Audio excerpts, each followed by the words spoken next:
Welcome to Aircraft, your gateway to thrilling HFY sci-fi stories where humanity stands strong among the stars. Here, you'll experience epic encounters with alien civilizations, moments of human courage, intelligence, and the unstoppable spirit that makes humanity unique. Every story on this channel is narrated by a real human voice, not AI, bringing you a more authentic and immersive storytelling experience. If you love sci-fi adventures and stories where humanity proves its worth in the universe, you're in the right place. Let's start the story. 5 minutes ago, Kalen was worried about rent. Now he's watching his quiet, bookish roommate, the one who cries at nature documentaries and apologizes to furniture she stubs her toe on, erase a 6-foot Mukther enforcer from existence like he was a typo in an email. And she's humming something from a classical Earth composer, Beethoven maybe, while she dismantles a security net that 3 galactic governments designed to be unbreakable. The enforcer's partner is still frozen in the doorway, his plasma rifle clicking empty because she already rewired its power cell to charge her phone. Her phone, which she's now using to live stream the entire thing to a dead man's comms channel. Kalen, she says, not looking up from the code she's rewriting with her thumbs. When we met, you asked where I was from. I said Ohio. He nods, not trusting his voice. That was a lie. She finally glances at him, and for the first time, he sees something behind her eyes that isn't milk-warm and gentle. It's old, it's patient, and it's absolutely terrifying. I'm going to need you to be cool about this. The second enforcer tries to run. He makes it 3 steps. This is the story of how the galaxy learned that Earth wasn't a protectorate. It was a warning. He knock came at 2:47 a.m., ship standard time. Kalen Voss had been staring at his tax forms for 40 minutes, watching the numbers blur into abstract art. His horns itched. They always did when he was stressed, and the recycled air in their cramped orbital habitat smelled faintly of burnt caffeine and his roommate's cheap lavender candles. He lived in a shoebox welded to the side of a refueling station. His job was data purification for a shipping conglomerate that definitely committed fraud, but paid well enough to ignore it. His life was small, manageable, and aggressively uninteresting. Then the door dissolved. Not exploded, not broke, dissolved. The metal turned the color of spoiled milk and ran down the frame like melting wax, pooling on the floor in a puddle that steamed faintly. 3 figures stepped through the gap before the puddle had finished hissing. Mukther enforcers. Kalen recognized the armor. Sleek, black, segmented like insect carapace, with the Galactic Trade Commission's crimson seal stamped on each shoulder plate. They stood 7 feet tall, all angular limbs and flat, eyeless helmets. Their breathing synced into a single mechanical rasp that filled the room like a third presence. The lead enforcer raised a datapad. Kalen of the Voss lineage, you are harboring a non-registered biological entity in violation of Interstellar Migration Code 77.4. Step aside. Behind Kalen, in the tiny kitchen alcove, someone screamed. Not a dramatic scream. A small, startled, I just dropped my mug scream. Ceramic shattered against the floor tiles. The Earthborn girl. Her name was Lena. Lena from Ohio. She'd said when they'd answered the roommate listing 6 months ago. She had a soft face, softer hands, and the kind of laugh that made Kalen forget he hated people. She worked remote data entry. Same as him, different company. And spent her free time growing bioluminescent mushrooms in jars and sending long voice messages to someone she called Grandma back on Earth. She was also, apparently, a criminal. Lena, stay back, Kalen said, his voice cracking on her name. Too late. She was already in the doorway, barefoot, wearing an oversized sweater with a cartoon cat on it. Her brown hair was pulled into a lopsided bun. There was a tea stain on her sleeve. She looked at the enforcers. They looked at her. One of them checked the datapad again. Subject identified. Earthborn female. Age 24. No genetic modifications. No military registry. Threat level minimal. Lena blinked. Did you dissolve my door? I had a deposit on that door. I put down 400 credits for that door. The lead enforcer took a step forward. You will accompany us to the processing center for deportation. Resistance is deportation. Lena's voice went high and thin. To where? Earth? I'm a citizen. I have papers. I filed everything. Kalen helped me with the Sol system is no longer recognized as a sovereign territory under Galactic Trade Commission jurisdiction. The enforcer's voice was flat, rehearsed. Following the annexation of 2319, all Earthborn humans are classified as unaffiliated biological assets. You will be reassigned to a labor allocation facility pending review. Kalen felt the floor drop out from under him. He knew about the annexation. Everyone did. 3 years ago, the Galactic Trade Commission had declared Earth a developing world in need of administrative guidance. The humans had protested. There had been videos, riots, a few half-hearted naval skirmishes that ended before they started. Then nothing. The news stopped covering it. The consensus channels moved on. He'd assumed the humans had negotiated some kind of settlement.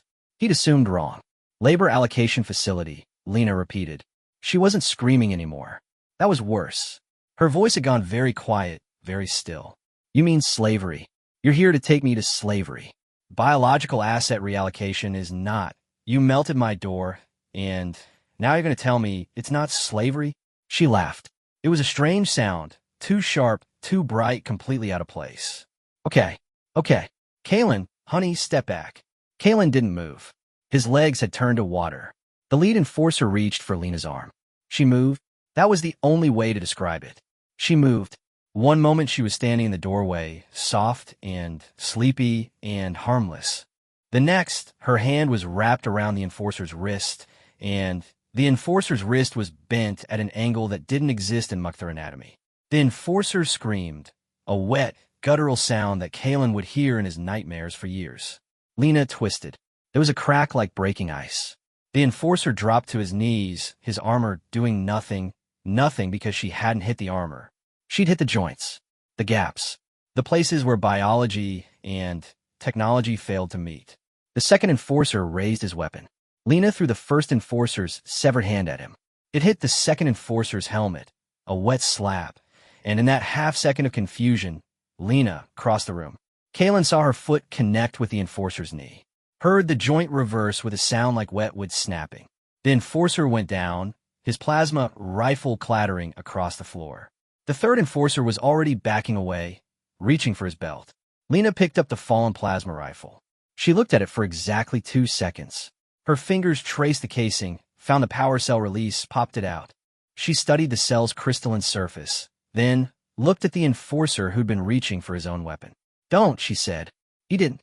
She turned the power cell over in her palm. This is a Mark 9 crystalline lattice, isn't it? 3.7 terajoules maximum output, regulated by a biphase limiter. She looked up at the cowering enforcer. Your species designed these, right? The Mukthar? The enforcer nodded. His breathing had gone ragged. Okay. Lena smiled. It was a kind smile. Warm. That made it worse. Tell me something. When you were designing the limiter, did anyone think about what would happen if you reversed the polarity and flooded the lattice with ionic interference from a civilian-grade comms unit? The enforcer stared at her. I'm going to take that as a no. She pulled a small device from her pocket. Her phone, Kalen realized, the one she used to listen to music while she cooked, and pressed it against the power cell. Her thumbs moved across the screen. Fast.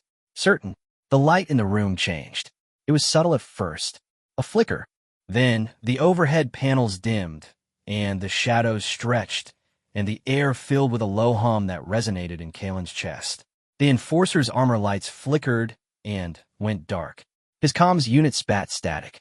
What did you do? He whispered. Disabled the station's security network, Lena said, not looking up. Locked out the docking clamps. Shut down the long-range comms array. Oh, and I'm broadcasting a looping false feed to your command ship. She glanced at him.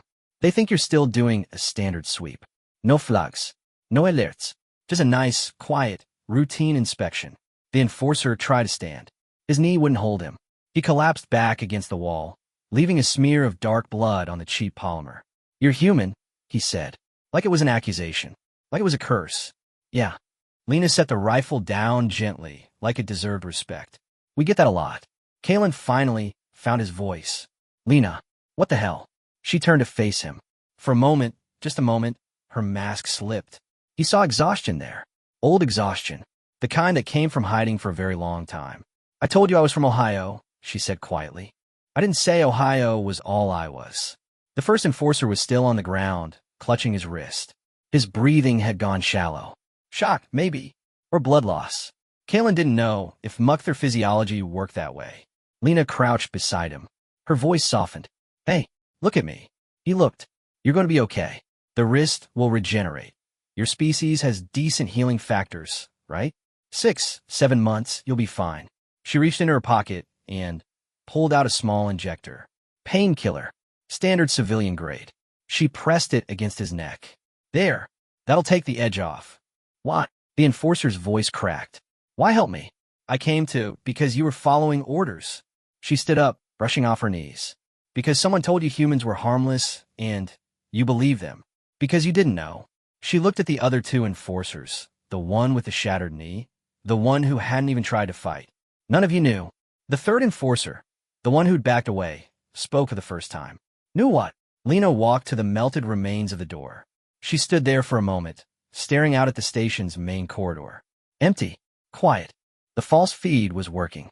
When the Galactic Trade Commission announced the annexation, she said, still facing away from them, they sent a delegation to Earth. Diplomatic ship.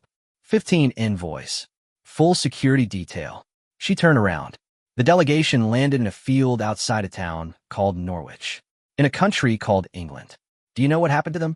No one answered. There was a farmer, Lena said. Old guy. 72 years old. He'd been farming that land for 50 years. The delegation's ship crushed his wheat. Not on purpose. Landing clearance was off by about 40 meters. But they crushed it. She walked back toward the kitchen, stepped over the broken mug, poured herself a glass of water from the dispenser. The farmer walked out to meet them. She continued, drinking slowly. He had a shotgun. It's a primitive earth weapon. Propels small metal pellets using chemical explosive. Obsolete by galactic standards. Couldn't penetrate their shields. Couldn't even scratch the paint on their ship. She set the glass down. He didn't need to. He walked up to the lead envoy, looked him in the eye, and said, You're on my land. Get off. Kalen's throat went dry. What happened? The envoy laughed. Lena's voice was flat now. Empty. He said Earth was no longer sovereign. He said the Commission owned this planet now. He said the farmer was classified as a biological asset and would be reassigned. She looked at the enforcers. The farmer shot him in the face. Point blank. Shield couldn't react that fast. The envoy's head, she made a soft, wet sound with her mouth. It didn't look like a head anymore. The room was completely silent. The delegation opened fire, Lena said. They killed the farmer. They killed his wife, who'd come out to see what the noise was. They killed their dog. Then, they tried to leave. She smiled. It was not a nice smile. They couldn't. The farmer's son had already locked the ship's landing clamps from a maintenance terminal in the barn. The daughter-in-law had cut their comms. The grandson, he was 14, had disabled the engines by pouring sugar into the fuel intake. She picked up her phone, checked the screen, nodded to herself. The delegation transmitted a distress signal before the daughter-in-law cut comms. The Commission sent a rescue team. 32 soldiers in full combat armor. They landed 8 hours later. She put the phone in her pocket. The rescue team found the ship. They found the delegation's bodies. They found the farmer and his wife and the dog. And they found the daughter-in-law sitting on the back porch, drinking tea, waiting for them. She'd called ahead to the neighbors. Lena walked to the window. The station's rotation was carrying them toward the dawn side of the orbital ring. Light crept across the ceiling. By the time the rescue team landed, there were 300 people waiting for them. Farmers, teachers, mechanics, kids, old people. They had hunting rifles and kitchen knives and one particularly angry goose. They didn't have shields. They didn't have armor. They didn't have any idea what they were up against. She turned around. They won. The enforcer with the shattered knee made a sound. A whimper, maybe, or prayer. The Commission classified the incident. Lena continued, her voice soft and steady and terrible. They were called all envoys. They suspended the annexation. They pretended Earth didn't exist because admitting they'd been stopped by a farmer with a shotgun and a goose would have made them look weak. She crouched in front of the enforcer who'd tried to grab her, the one she disarmed with his partner's hand. But they didn't forget, she said, and neither did we. You spent 3 years pretending we weren't there. 3 years telling the galaxy humans were compliant. Docile. Easy. She reached out and tapped his helmet. Gently, like she was booping a pet. We spent 3 years learning, watching, waiting. She stood up. And now you're here in my home, trying to take me to a labor camp, and you don't even realize what's happening. What's happening? The enforcer whispered. Lena smiled. It was the warm smile again. The kind one. The one that made Kaylin want to cry. You're the first, she said. But you won't be the last. And when the rest of them come, when they send ships and soldiers and all their fancy technology, they're going to learn what that farmer knew. She picked up the shattered mug pieces, started putting them in the recycler. Earth isn't a protectorate, she said, not looking back. It's a filter. And you just try to detain someone who's been breathing filtered air her whole life. Kaylin sat down. Hard. His legs had finally given out. The enforcer with the severed wrist was crying. Or trying to. Muck their tear ducts weren't designed for it. The sound was awful. Lena finished cleaning up the mug. She pulled out her phone again, thumbs moving across the screen. Okay, I've scrubbed the station's security logs. The false feed will hold for another 12 hours. That's enough time to get you 3 to a medical facility and make it look like a training accident. You're letting us go? The third enforcer's voice was incredulous. You're letting us go? The enforcer with the shattered knee sounded even more confused. I'm not a monster. Lena shrugged. You were doing your job. A horrible job for a horrible organization, but still, your job. She pointed at the door, or where the door used to be. There's a maintenance corridor 3 sections down. Follow it to docking bay 7.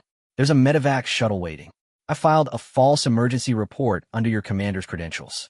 They'll think you called it in yourselves. She walked to the corner of the room and picked up something Kaylin hadn't noticed, a small data chip. She tossed it to the lead enforcer, who caught it with his remaining hand. That's everything the Commission has on Earth, she said. Population estimates, military capabilities, resource assessments. It's all wrong. I made sure of it. But if you're smart, you'll use it to convince your superiors that humans aren't worth the trouble. The enforcer stared at the chip, then at her. Why would you give us this? Because I want you to live, Lena said simply. Because if you go back and tell them what really happened here, what I did, what I am, they'll send more. And next time, I won't be able to let anyone go. She held his gaze. So go. Tell them the sweep was clean. Tell them the Earthborn girl was already gone. Tell them whatever you need to tell them to stay alive. She stepped back. And maybe, if you're very lucky, you'll forget this ever happened. The enforcers left. It took them a while. The one with the shattered knee had to be carried, but they left. The corridor swallowed them, and the melted door frames stood empty, and Kaylin sat on the floor with his back against the wall, staring at the girl who'd been growing mushrooms in his kitchen for 6 months. She was making tea. Lena, he said. Who are you? She poured hot water into 2 cups. Added the leaves, real leaves, not the synthetic pellets. He thought she was just fancy. I told you, she said quietly. I'm from Ohio. That's not what I meant. She handed him a cup, sat down across from him, cross-legged, her bare feet pale against the stained floor. The cartoon cat on her sweater smiled at him. When I was 19, she said, I scored in the 99th percentile on the Earth Defense Force aptitude test. They wanted me for orbital command. Fast track to officer. Garantie de promotion. Kaylin blinked. You never said, because I didn't take it. She wrapped her hands around her cup. Steam curled around her face. I didn't want to fight. I wanted to grow mushrooms and drink tea and live somewhere quiet where no one would ask me to hurt anyone. She looked at him. Her eyes were wet. But that's the thing about being human, Kaylin. The galaxy looks at us and sees a soft species. A weak species. A species that cries at movies and apologizes to furniture and grows mushrooms in jars. She took a sip of tea. They forget that we're also the species that invented the Geneva Convention because we kept coming up with new and interesting ways to kill each other. The species that looked at a nuclear bomb and said, that's terrible. Let's build 1,000 more. The species that decided the best way to explore space was to strap ourselves to explosions and see what happened. She set her cup down. I don't want to hurt anyone. I never have. But if the Commission sends another team, if they try to take me or you or anyone else I care about, I will show them exactly why Earth still exists after 1,000,000 years of worse creatures trying to swallow it. Kaylin stared at her. You broke a man's hand, he said slowly. Threw it at his partner. Fought 3 armed enforcers in your pajamas. It's not pajamas. It's a sweater. Lena. She grinned. It was the old grin. The one he'd seen 100 times when they watched bad movies or argued about whose turn it was to clean the recycler. Okay, Fine. It's basically pajamas. The point is, he interrupted. You're terrifying. The grin faded. I know, and you've been hiding that. For 6 months. Pretending to be normal. I'm normal, she said quietly. This is normal. For humans, anyway. We're very good at pretending to be harmless right up until the moment we're not. She reached out and touched his arm. Her fingers were warm. I'm sorry, she said. For the door. For the mess. She gestured vaguely at the bloodstains on the floor. All of this. I know this isn't what you signed up for when you posted that roommate listing. Kaylin looked at the melted doorframe, at the scuff marks on the walls, at the small, steady girl with tea in her hands and murder in her muscle memory. No, he said finally. It's not. He took a sip of his tea. But the rent's still due tomorrow. Lena laughed. It was a real laugh, surprised and bright and a little hysterical. You're not going to kick me out? Are you kidding? Kaylin set his cup down. You just took down 3 armed enforcers and disabled the station's entire security network from your phone. I'm never letting you leave. You're the best roommate I've ever had. She stared at him. Also, he added, you do the dishes. That's non-negotiable. She stared at him for another long moment. Then, her face crumpled, and she started crying quiet, helpless human tears, and she leaned forward and buried her face in his shoulder, and he held her because that was what roommates did. They sat like that for a long time. The station rotated toward dawn. Light filled the room, painting everything gold and soft. And somewhere in the darkness of the maintenance corridor, 3 wounded enforcers limped toward a shuttle, carrying a data chip full of lies, desperately trying to convince themselves that the human girl in the cat sweater was someone else's problem. 3 weeks later, Kaylin stopped checking the news. It wasn't a conscious decision. It just happened the way things happened when you were trying not to drown. One day, he realized he hadn't opened a single consensus feed in 11 days, and he felt lighter for it. And that lightness made him feel guilty, and the guilt made him want to check the news again. And the cycle repeated until he wanted to scream. The problem was the reports. Because the enforcers had talked. Not the 3 from his apartment. Those 3 had vanished into the medical system and never emerged. Kaylin checked. They were ghosts now, scattered to different facilities, their records flagged as classified by someone with more authority than a station-bound data purifier had any right to question. But the commission had sent other teams to other habitats, other planets, other unsuspecting rooms where Earthborn humans have been quietly living their lives, growing mushrooms and watching bad movies and pretending to be harmless. And those teams had found what Kaylin's team had found. The reports trickled out slowly at first. A mention here, a footnote there.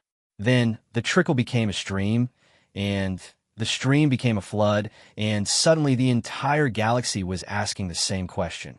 What the hell is happening with the humans? Kaylin watched the feeds from behind his hands. A team of 12 enforcers had been sent to a mining colony on Voral, 7 to detain a single human electrician. The electrician's name was Marcus Thorne. He was 43 years old, had 3 children, and coached a local youth sports team in his free time. The enforcers had arrived at 0600 local time. By 0615, all 12 were unconscious. Their weapons had been repurposed into a functional irrigation system for the colony's hydroponic gardens, and Marcus was drinking coffee on his porch, waiting for the next shift. A commissioned cruiser had attempted to intercept a civilian freighter carrying 17 human refugees near the Cygnus Arm. The freighter had no weapons. Its shields were rated for debris, not combat. The cruiser had hailed them, ordered them to heave to, and received a single response, a song. Something called Fortunate Son. The cruiser's crew reported that the freighter then proceeded to outmaneuver them for 6 hours straight, using only thrusters and what appeared to be a complete disregard for their own safety. The freighter escaped. The cruiser's commander resigned the next day. A detention facility on Kaylin's own station, 3 levels down, in the administrative sector, had been quietly holding 24 humans pending reassignment. The facility had state-of-the-art restraints, biometric locks, automated turrets, 24-hour guard rotations. One morning, the guards woke up to find that all the humans had simply left. The locks were still locked. The turrets were still armed.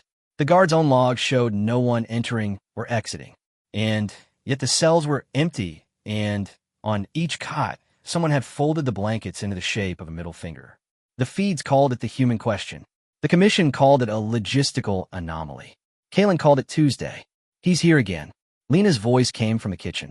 She was making breakfast, actual eggs from an actual chicken, because she'd somehow convinced the station's biotech lab to sell her fertilized embryos. And now there was a small, absurdly happy hen living in a modified storage crate in the corner of their apartment. Kalen looked up from his datapad. "Ooh, your supervisor." The tall one with a nervous twitch. Lena cracked an egg into a bowl. The hen clucked approvingly from her crate. "He's been standing outside the door for 20 minutes. He thinks we can't see him." Kalen sighed. "That's Grell. He's not. He's not my supervisor anymore. Not since he gestured vaguely at the newly installed door, which was no longer melted. Incident. Then what does he want? I don't know. Probably to ask about the report." "What report?" "The report I filed about the door." Kalen rubbed his eyes. "The official story is that there was a pressure malfunction. The door dissolved because of a manufacturing defect. The enforcers were never here." Lena paused mid-crack. "And he believes that?" "He's Mukther. They believe anything that's on official letterhead." Kalen stood up, stretched, and walked to the door. "I'll handle it. Keep cooking." "Kalen, I said I'll handle it." He opened the door. Grell was indeed standing in the corridor, his tall, angular frame folded into an anxious hunch. He was holding a datapad in both hands, clutching it like a lifeline. His eye tufts were twitching, a Mukther stress response that Kalen had learned to read as "Please don't fire me." "Kalen," Grell said. "Good morning. Fine weather. 4 for a station. With no weather." "Ah." "Grell, what do you need?" Grell glanced past Kalen into the apartment. His gaze lingered on the kitchen, where Lena was now humming something cheerful while scrambling eggs. "I heard about the door. Terrible. Terrible thing. Pressure malfunctions. Very dangerous. It's fixed now." Yes, I see that." Grell shifted his weight. "The thing is, and I'm only asking because my supervisor asked me to ask, and his supervisor asked him to ask, and somewhere up the chain there's a person who really wants to know Grell. The commission is conducting a survey of all Earthborn humans on station. Just a survey. Very simple. Name, occupation, threat assessment. No." Grell blinked. "I am sorry. She's not taking a survey." Kalen leaned against the doorframe, folding his arms. "She's not filling out a questionnaire. She's not giving a statement. She's not doing anything that puts her on the commission's radar, because the last time the commission put her on their radar, they sent 3 armed men to melt our door. That was a different department. They're all the same department, Grell. They just wear different hats." Kalen's voice was calm, measured. He was surprised by how calm he felt. "Tell your supervisor that the Earthborn girl in Unit 77B is not a threat. Tell him she's a data entry specialist who grows mushrooms and keeps a chicken in her kitchen. Tell him she's boring. Tell him she's harmless." Grell's eye tufts twitched faster. "But the reports, the things happening on other stations, the commission is worried. The commission should be worried," Kalen said quietly. "But not about her." He closed the door. Lena was watching him from the kitchen, spatula in hand. Her expression was unreadable. "You didn't have to do that," she said. "Yes, I did. If they keep pushing, then we'll deal with it." He walked to the kitchen, took the spatula from her hand, and flipped the eggs himself. "But not today. Today, we're eating breakfast, and you're going to tell me more about this goose." Lena frowned. "What goose?" "The goose. The one from the story. The one that helped the farmer fight off the commission delegation." A slow smile spread across Lena's face. "You want to hear about the goose?" "I really do." She sat down at the tiny table, pulling her knees up to her chest. The hen clucked softly from her crate. Sunlight, fake, station-generated, but convincing enough, filtered through the window. "His name was Colin," she said. "He was a Chinese brown goose, about 4 years old. He'd been the farmer's pet since he was a gosling. Hated everyone except the farmer and his wife. Bit the mail carrier twice a week." Kalen slid a plate of eggs in front of her. "Go on." The delegation landed in the wheat field. Colin was in the barn. He heard the noise. The ship's engines were loud, even for a civilian craft. And he came out to investigate. Lena's smile widened. He saw the lead envoy. The lead envoy saw him. And Colin, being Colin, decided this tall, strange creature in a shiny suit had to die. He attacked. He charged. Full speed. Wings spread. Neck extended. Screaming at the top of his little lungs. Lena laughed, and it was the old laugh, the warm one, the one that made Kalen forget about the blood on the floor. The envoy tried to raise his shield, but Colin was too fast. He got inside the shield perimeter. Geese are fast, Kalen, you don't understand, and he bit the envoy right on the she made a gesture. Kalen winced. That's horrifying. It's accurate. Lena picked up her fork. The envoy went down. The rest of the delegation panicked. They trained for combat with armed soldiers, not a very angry bird with attachment issues. Colin chased 3 of them back into the ship, bit another one in the hand so hard he needed reconstructive surgery. And the farmer? The farmer was already on his way. He heard the commotion, grabbed his shotgun, and she shrugged. You know the rest. Kalen sat down across from her. Colin survived? Colin survived. Lived to be 12. Got a medal. There's a statue of him now in the town square. She ate a bite of eggs. The commission doesn't know about the statue. They don't know a lot of things. They ate in silence for a while. The hens settled into her crate with a soft, contented sound. The station hummed around them, oblivious. Then, Lena's phone buzzed. She looked at the screen. Her expression changed. What? Kalen asked. Nothing. She set the phone down. Wrong number. But her hand was shaking. Just a little. Just enough for Kalen to notice. He didn't push. He'd learned, over the past 3 weeks, that pushing Lena was like pushing a river. She went where she wanted, when she wanted, and the best you could do was hold on and try not to drown. She finished her eggs. Wash her plate. Fed the hen a piece of bread crust. I have to go out, she said finally. Where? Just out. She pulled on her boots, sturdy ones, not the slippers she usually wore. There's something I need to check. Something I should have checked weeks ago. Kalen stood up. I'm coming with you. No, Lena, you're not trained for this. She pulled her hair back, tying it into a tight knot at the base of her skull. I'm not saying that to be mean. I'm saying it because it's true. If something goes wrong, I need to move fast, and I can't move fast if I'm also trying to keep you alive. Kalen felt the words hit like a physical blow. Not because they were cruel, they weren't, but because they were honest. Painfully, obviously, undeniably honest. Then, at least tell me where you're going, he said. So I know where to send help if you don't come back. Lena paused. Her hand rested on the door. Level 12, she said. Administrative sector. The detention facility. Kalen's blood went cold. The one where the humans escaped, yes. She nodded. The official report says there was a systems failure. Locks malfunctioned. Guards were drugged. Standard commission cover story. You don't believe that. I know it's not true. She turned to face him. Because I know who broke them out. Who? Lena was quiet for a long moment. Then, she reached into her pocket and pulled out a small, worn photograph. It showed a group of young humans, maybe 19, 20 years old, standing in front of a massive building. They were all wearing matching jumpsuits, all holding certificates, all smiling. Kalen recognized Lena immediately. She was younger in the photo, sharper, with shorter hair and harder eyes. But it was her. Earth Defense Force, she said quietly. Class of 2317, the 99th percentile cohort. She pointed to a figure in the back row, a tall woman with dark skin and a shaved head, her smile wide and her arms crossed. That's Sergeant Major Chun. She ran our training. Toughest person I've ever met. Tougher than me. She pointed to another figure, a thin, wiry man with glasses and a nervous expression. That's Zhang. He designed the security protocols for half the Commission's detention facilities. He knows their systems better than they do. Another figure, a heavy-set woman with kind eyes and flower on her sleeve. That's Priya. She's a baker now. On to shop on Voral 7. She's also the one who took out those 12 enforcers last week, but the news feeds got her name wrong. They said it was Marcus Thorne. It wasn't. Marcus is an electrician. He's good, but he's not that good. Kalen stared at the photograph.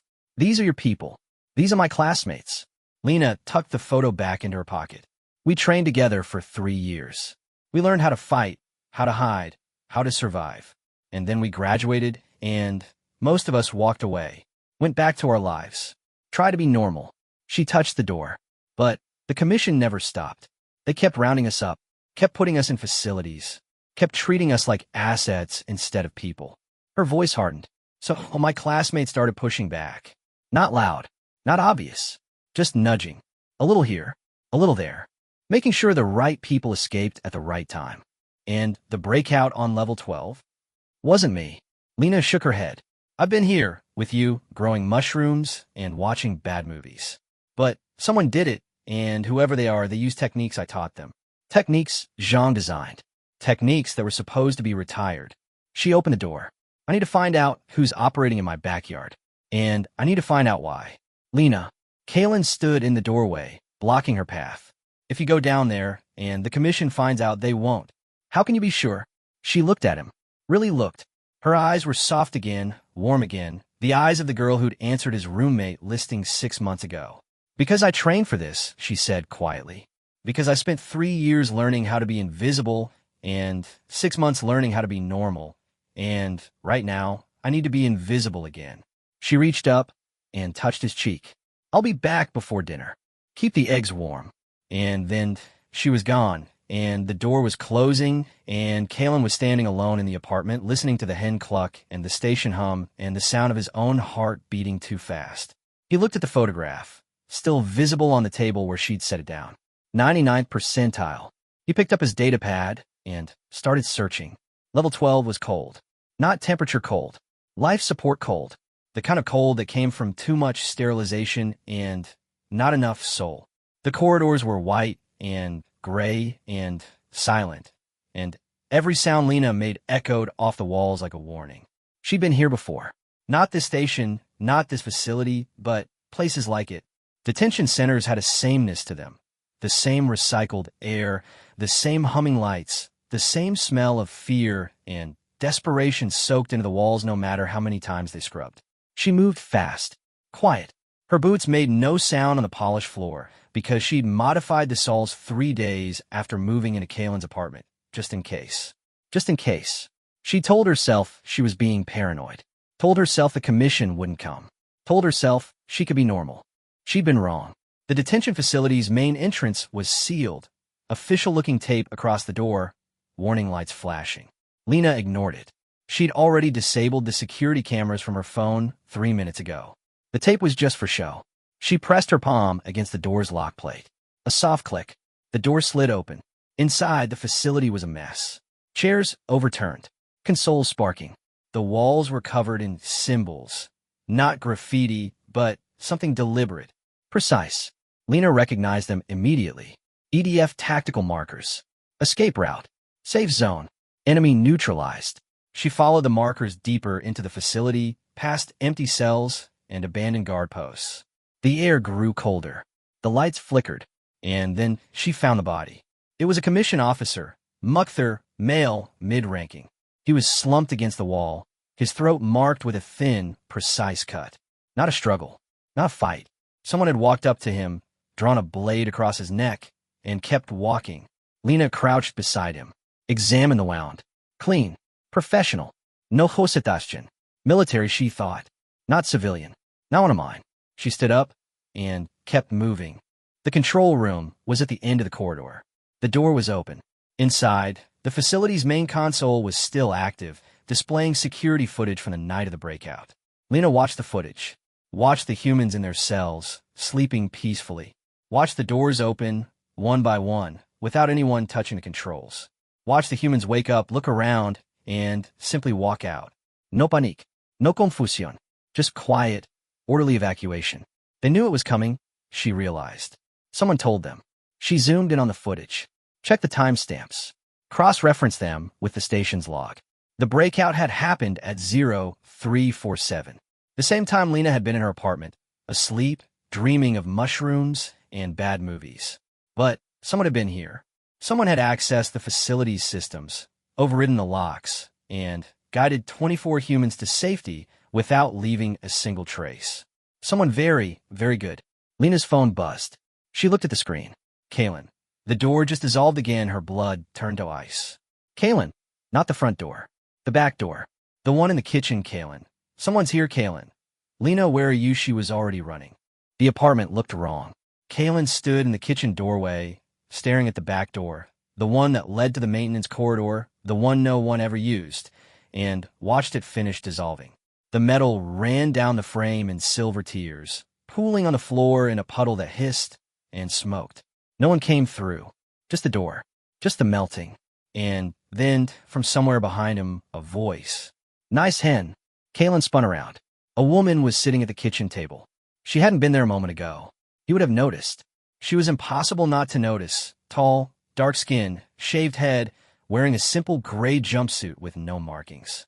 Her smile was wide and easy and completely out of place. She was petting the hen. "She likes you," the woman said, scratching under the hen's beak. "That's unusual. She doesn't like most people." "Who?" Kalen's voice came out strangled. "Who are you?" The woman looked up. Her eyes were dark and sharp and old. Not old like age. Old like experience. "I'm the one who melted your door," she said. "But technically, Lena melted the first one. So we're even." She stood up, crossed the kitchen, and opened the refrigerator. Pulled out a container of leftover noodles. Started eating them cold, standing up, using her fingers. "Not bad," she said, chewing. "Lena always did know how to cook. Zhang said she'd go soft after she left the program. I told him he was wrong." She swallowed. "Looks like I was right." Kalen's hand found the counter. "Held on. You're from a photograph." The woman raised an eyebrow. "She showed you the photograph?" "The EDF class. The 99th percentile." Kalen's mind was racing, trying to catch up. You're Chun. Sergeant Major Chun." Chun smiled. It wasn't a nice smile. "She showed you the photograph and told you my name." "That's interesting." She set the noodle container down. "That's very interesting." "Why?" "Because Lena doesn't trust anyone. Hasn't since she was 19 years old and walked away from everything she'd ever trained for." Chun crossed her arms, leaning against the counter. "If she showed you that photo, if she told you my name, that means she trusts you. And Lena doesn't trust easy." Kalen's heart was pounding. "She's not here. She went to level 12 to find out who broke out the prisoners." "I know. You sent her there?" "I sent her there." Chun nodded. "I left the markers. I left the body. I made sure she'd go looking, and I made sure she'd find exactly what I wanted her to find." Kalen's stomach turned. "The body. The officer. You killed him. He was going to kill her." Chen's voice was flat. He was part of a commission black op. Off the books, no oversight. His team was here to capture Lena and transport her to a facility where they don't file reports, where people go in and don't come out. She looked at the melting door. He was in the control room when I arrived. He had a weapon trained on the corridor. He would have shot her the moment she walked through the door. "So you killed him first?" "Yes." Chen's eyes met Kalen's. "I've done worse. I'll do worse again. That's what I trained for. That's what Lena trained for. The difference is she walked away. And I stayed." The hen clucked softly from her crate. "Why are you here?" Kalen asked. "Why now?" Chen was quiet for a moment. Then she reached in her pocket and pulled out a small device, a data chip, identical to the one Lena had given the enforcers 3 weeks ago. "Because the commission is done playing games," she said. "The reports from Voral 7, from the cruiser, from the other stations, they've made the commission look weak. And the commission doesn't tolerate looking weak." She set the chip on the table. "They're sending a fleet. 8 warships. Full complement of enforcers. Their destination is Earth." Kalen felt the floor tilt. Earth? But the annexation was suspended. Quietly. Off the books. But the commission never stopped wanting Earth's resources. Never stopped wanting Earth's people. Chen's voice was hard. They've been waiting for an excuse. And now, thanks to all the unexplained incidents across the galaxy, they have one. Kalen stared at the chip. "What's on that?" "Everything. Fleet movements. Troop counts. Landing zone. Target priorities." Chen picked up the chip, turned it over in her fingers. "I stole it from Commission headquarters 3 days ago. It's the most valuable piece of data in the galaxy right now." "Then why give it to me?" "Because Lena won't take it." Chen's expression flickered, just for a moment, and Kalen saw something beneath the hardness. Something almost like grief. She walked away for a reason. She wanted a normal life. Wanted to grow mushrooms and drink tea and never hurt anyone again. And I've respected that. For 6 years, I've respected that. She set the chip down again. But now the commission is coming. And Lena needs to know. She needs to make a choice. Stay hidden and let Earthborn or come back and help us fight. Chen's voice dropped. And I can't make that choice for her. Only you can. Kalen shook his head. Me? I'm a roommate. I purify data for a shipping conglomerate. I am nobody. You're the person she trusts. Shin stepped closer. You're the person she showed the photograph to. You're the person she lets see her cry. You're the person she came home to. She pressed the chip into his hand. So go home. Wait for her. And when she walks through that door, because she always does, give her the chip. And then tell her what I told you. Tell her what? Chin smiled. It was a sad smile this time. Tired. Tell her that the war she tried to walk away from never stopped walking after her. And that it's time to stop running. She walked to the melting door. Stepped through the gap. Chun, she paused. Look back. The goose, Kalen said. In the story, the one who attacked the delegation. What about him? It was you, wasn't it? You were the daughter-in-law. On the porch. Drinking tea. Kalen's voice shook. You were waiting for the rescue team. Chin was silent for a long moment. Then she laughed. It was a warm sound, human sound, full of memory and grief and something like pride. The goose was real, she said. But the woman on the porch, she touched her chest. That was Lena's grandmother. And then she was gone, and the door finished melting, and Kalen stood alone in the kitchen, holding a data chip that could save a planet, listening to a hen cluck and a station hum and the sound of his own heartbeat. Lena found him there an hour later. She burst through the front door, wild-eyed, out of breath, her boots leaving smears of something dark on the floor. Kalen, the door. I got messages. Are you okay? I'm fine. He was sitting at the table. The chip was in front of him. Sit down. I don't want to sit down. I want to know who. Sit down, Lena. She sat. He told her everything. Chun, the black op officer, the fleet, the chip. He didn't leave anything out because Lena deserved the truth and because he was too tired to lie. When he finished, she didn't speak for a long time. She just sat there, staring at the chip, her hands folded in her lap. The hen clucked softly. The station hummed. The melted back door let in a draft of cold, recycled air. She's right, Lena said finally. About me. About why I left. Kalen waited. I was good at it. The fighting. The tactics. She made a small, helpless gesture. The violence. I was better than almost everyone. Better than Chun, even. And that scared me. She picked up the chip. Turned it over. Because I liked it. The feeling of being good at something. Of being better. Of winning. Her voice dropped to a whisper.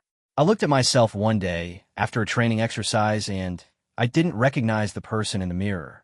And I thought, if I keep going, if I keep getting better, what do I become? She set the chip down. So I left. I walked away. I came here.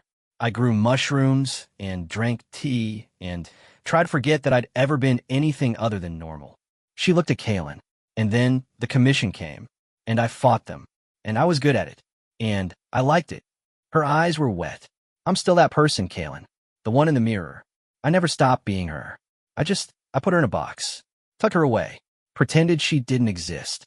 Kalen reached across the table. Took her hand. Maybe you're not supposed to stop being her, he said quietly. Maybe you're supposed to be both. The girl who grows mushrooms and the girl who breaks enforcers. The one who drinks tea and the one who saves planets. Lena stared at him. Chin said it was time to stop running. He continued. And I think she's right.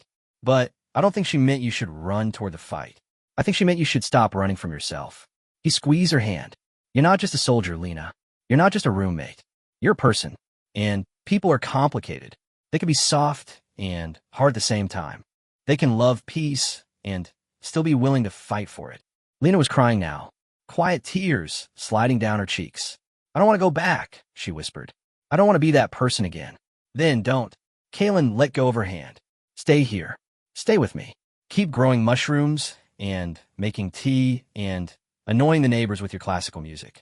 Let Chun and the others fight the war. He pushed the chip toward her. Or take this. Go to Earth. Help them prepare. Fight the commission and save your planet and come back when it's over. He smiled. The apartment will still be here. The hen will still be here. I'll still be here. Lena looked at the chip. Then at him. Then at the melted door and the kitchen and the small, cramped apartment that had become a home. How do I choose? She asked. I don't know. Kalen shrugged. But you have to choose something. You can't stand in the doorway forever. Lena was quiet for a long moment. Then she picked up the chip, slipped it into her pocket. I'll go, she said. But not because Chun asked. Not because the commission is coming. Not even because Earth needs me. She stood up. I'll go because I need to. Because if I don't, I'll spend the rest of my life wondering if I could have made a difference. She walked to the door. Paused. Kaylin. Yeah. Thank you. She didn't turn around. For not running. For not looking at me like I'm a monster. For, her voice cracked, for being my roommate. Technically, you're a terrible roommate, Kaylin said. You keep a chicken in the kitchen, and you've melted 2 doors in 3 weeks. Lena laughed. It was watery and sad and genuine. I'll try to do better. Don't. Kaylin stood up. Come back first. Do better after. She nodded. Opened the door. And then she was gone. The fleet arrived at Earth 6 days later. 8 warships. Full complement of enforcers. The Commission's finest. They found a planet waiting for them. Not cowering. Not hiding. Not pleading. Waiting. The humans had 6 days. 6 days to prepare, to plan, to build. 6 days to turn every farm, every factory, every home into a fortress. They'd used the time well. The first warship lost its navigation systems before it even entered orbit. Someone had hacked the Commission's secure channel and fed it false coordinates. It came out of FTL facing the wrong direction, straight into the debris field of an old satellite network. The debris shredded its hull. The ship was dead in the water before it fired a single shot. The second warship made it to orbit. Its landing craft deployed. 37 dropships, carrying nearly 2,000 enforcers, headed for the surface. They never arrived. The humans had reactivated old surface-to-orbit batteries. Weapons designed during the Earth-Mars conflicts, retired decades ago, forgotten by the Commission's intelligence networks. The batteries fired in coordinated waves, targeting the dropship's heat signatures. The sky over the Atlantic turned orange. The third warship tried to retreat. Its engines failed. Later analysis would show that someone had physically sabotaged the fuel lines. Someone had gotten aboard the ship and cut the fuel lines, and the ship drifted helplessly while human shuttles swarmed it from below. The remaining 5 warships surrendered. The whole battle lasted 11 minutes. On the bridge of the Commission flagship, the Admiral stared at his screens in disbelief. His fleet was gone. His soldiers were gone. His pride was gone. All that remained was a single, insistent transmission from the surface, repeating on every channel. It wasn't a threat.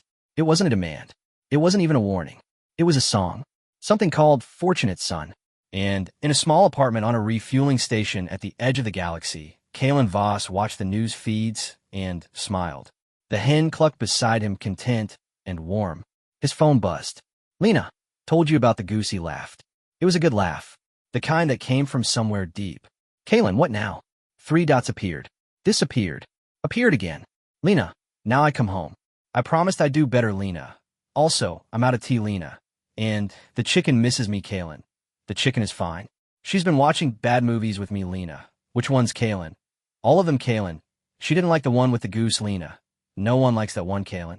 Come home, Lena, Lena. I'm on my way, Kalen set the phone down. Picked up his tea. The station rotated toward dawn, and light filled the room, and somewhere between the stars, a girl in a cat sweater was coming home. The door was already fixed. He'd seen to it himself.